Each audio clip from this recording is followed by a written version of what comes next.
চার দফা দাবিতে মহিলা ও শিশু বিষয়ক মন্ত্রণালয়ের অধীনে তথ্য আপা প্রকল্পে কর্মরত কর্মীরা যমুনা অভিমুখে গেলে ছত্রভঙ্গ করে দিয়েছে পুলিশ। এছাড়া রাজধানীর কাকরাইল মোড়ে অবস্থান নেয় প্রকল্পের কয়েকজন কর্মীকে আটকও করা হয়। মানিক শিকদারের রিপোর্ট। এখন যে কোনো ব্র্যান্ডের পুরাতন এসি বদলে নতুন ওয়ালটন এসিতে উপভোগ করুন 25% ছাড়।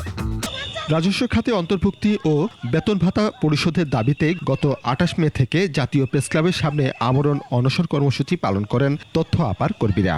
রোববার সকালে প্রেসক্লাবের সামনে থেকে লং মার্চ টু যমুনা কর্মসূচি শুরু করেন তথ্য আপা প্রকল্পের কর্মরতরা। প্রধান উপদেষ্টার বাসভবন যমুনা অভিমুখী মিছিলে পুলিশ বাধা দেয়। আমরা আপনাদেরকে অনুরোধ করছি, আপনারা আইনগত সম্মান দেখিয়ে এই স্থান ত্যাগ করুন। বিকেল ৪টার দিকে পুলিশ তাদের সরে যাওয়ার জন্য ১০ মিনিটের সময় দিয়ে মাইকিং করে, তবে এ সময়ের মধ্যে না সরায় অ্যাকশনে যায় পুলিশ।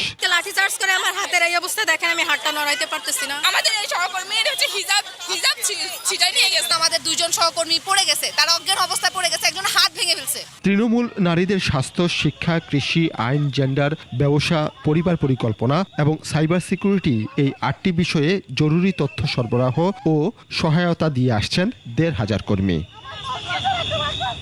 মানিক শিকদার, ২১ টেলিভিশন, ঢাকা।